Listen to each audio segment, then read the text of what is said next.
Welcome back to the channel, my friends. Warhammer Man Studios. I'm Warhammer Man, and today we're going to be breaking down every Warhammer faction in a nutshell for Age of Sigmar. So with a lot of new players coming into Age of Sigmar, not familiar with exactly what all the various factions do or the thematic backgrounds behind them, we've got 24 factions. We got a quick little synopsis of each that will hopefully help you to choose which of these factions is best for you. This video is sponsored by CMO Games. More on that later. Every faction in Warhammer Age of Sigmar in a nutshell.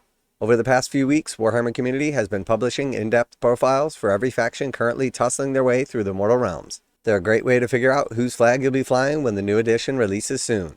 But what if you've only got 20 minutes and you need to know which ones you like now? It's time for the quickfire round. We'll be explaining what makes each team tick in a few sentences, and when you found the ones you like, click through their faction focus to see what's in store in the new edition.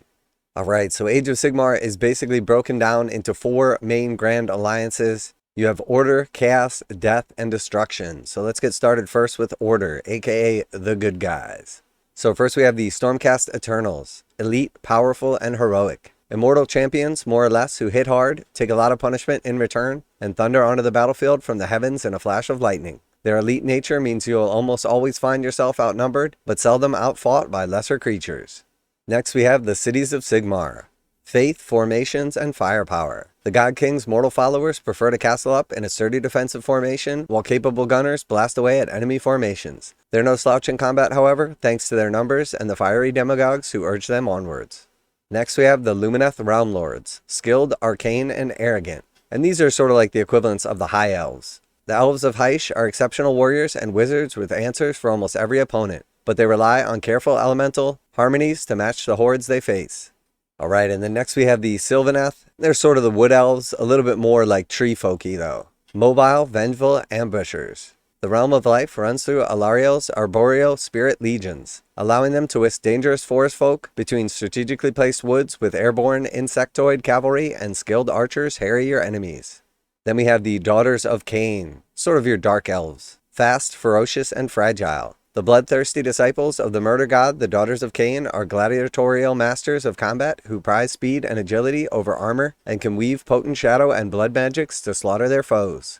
Then we have the Idoneth Deepkin, or the Sea Elves. Oceanic, enigmatic raiders. By invoking the Aetheric Sea to develop the battlefield, the Idoneth Deepkin send elite elven cavalry on vicious sea monsters into battle, from Frangmora eels and alopexes to giant-shelled leviathans, while their soul-sick thralls pin the enemy in place.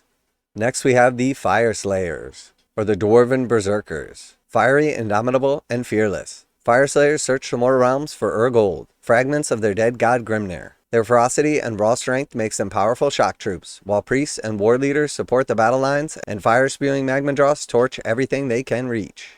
And then we have the Kharadron Overlords, or the Tech Dwarves.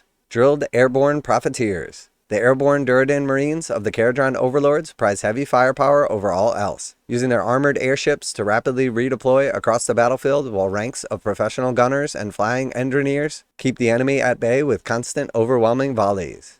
And then we have the Seraphon, or Lizard Folk. Monstrous, magical, implacable. Powerful Slann Starmasters enact the great plan to defeat chaos, leading legions of thick-scaled Saurus warriors and agile skinks alongside thundering reptilian monsters. They have specialists for almost everything, with a uniquely cosmic spin on magic. Now a quick message from today's sponsor. CMO Games has been selling Games Workshop products online for over 20 years. They carry the full line of Games Workshop products, including Warhammer 40,000, Age of Sigmar, Necromunda, Blood Bowl, paint tools, and more. Almost all Games Workshop products are priced at 15% off MSRP. CMO Games takes pre-orders for most Games Workshop products released at their earliest date possible. 12:01 a.m. on Saturday, they go live. Most of these pre-order products are also priced at 15% off MSRP. CMO Games offer free shipping in the US 48 with an order of $50 or more. Their customer service is top-notch and they ship most orders within 24 hours. Visit CMOGames.com using the affiliate link in the description and let them know that you heard about CMO Games from Warhammer Man. Now, back to the video. Alright, and then we have Grand Alliance Chaos. So the Skaven, aka the Ratman. Scheming, treacherous, and overwhelming. A fusion of expendable infantry hordes and crazy arcane science, the Skaven has strength and numbers aplenty, though their unreliable technology is as likely to blow up as it is to work, and their leaders are often too busy backstabbing each other to command their forces effectively. Next we have the Slaves to Darkness, or your Chaos Knights, so to speak. The savage warbands known as the Slaves to Darkness are those mortal followers of Chaos who pay homage to no one god over others. They run the full gamut of swift, unprotected Dark Oath to heavily armored Chaos Knights, and can deploy some of the strongest individual heroes in the mortal realms. And then we have the Blades of Khorne, the melee-focused followers of Khorne the Blood God. Blood, skulls, and unsubtle. Khorne wants one thing above all, spilled blood, and his most devoted followers are only too happy to oblige. The Blades of Khorne are all about charging headlong into melee, despite having few other game plans. They're remarkably effective as they do. Then we have the Maggotkin of Nurgle, the rotted followers of the Plague God. Slow, tough, and purposeful. The Plagues of Nurgle have made his Maggotkin some of the toughest fighters around.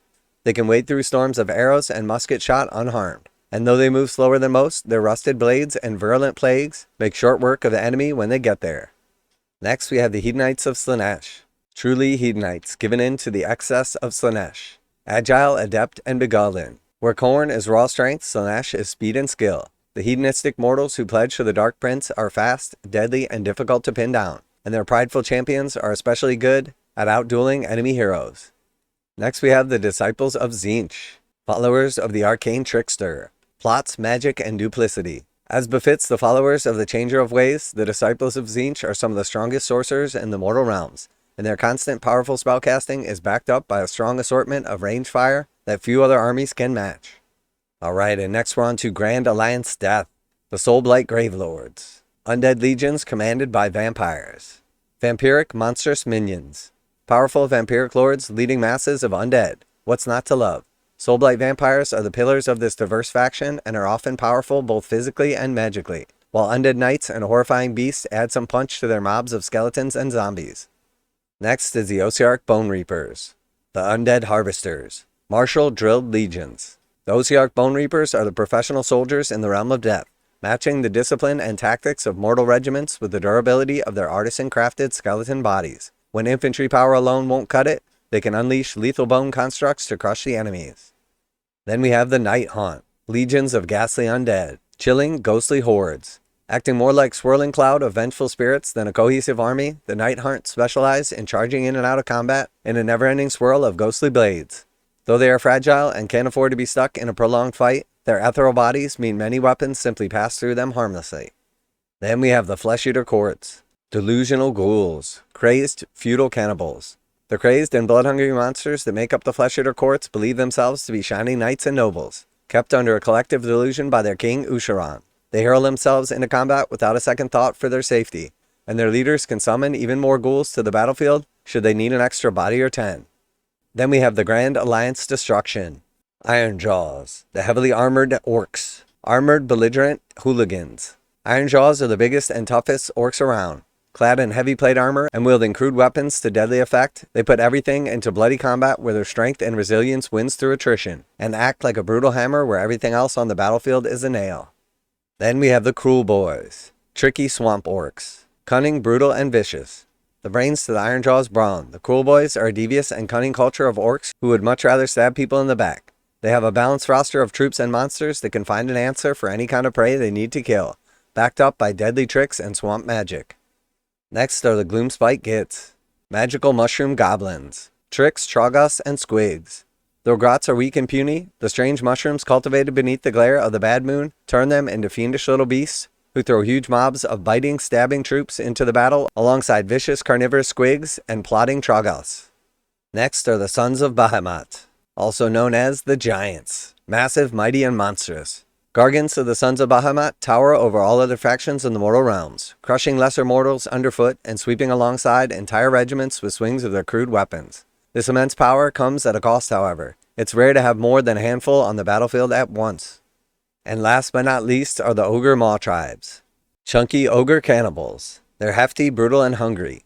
Ogres are extremely durable fighters who augment their natural strength by breaking enormous beasts to their will and charging headlong into battle atop their rampaging mounts. Their thick hides can be difficult to pierce, and despite the general lack of armor, and any would-be aggressors who fail to make a dent, end up flattened in return. Alright, so that is the quick synopsis of the 24 factions of Age of Sigmar. And if you want to know more, there are links to each of the detailed faction breakdowns. You can also check out the Games Workshop web store to check out the entire range and see if the look of the army is what you like. Read up a little bit and see if the actual feel and thematic elements of the army are something that appeals to you. And then make your educated decision as to which of these grand alliances or individual factions you choose to take up arms in the deadly battles of the mortal realms. Let me know what your favorite faction is down below. Always like to hear back from you guys in the comments, what you're looking forward to in the new edition of Age of Sigmar. Have you been playing for a long time? Are you brand new? Always like to hear back from you guys. And of course, special thanks to CMO Games for sponsoring the channel. Check out the link in the description to save 15% on Games Workshop products. That's it for today. Warhammer Man Studios, I'm Warhammer Man, and running through the 24 factions has got me even more excited than ever. And I'm out of here.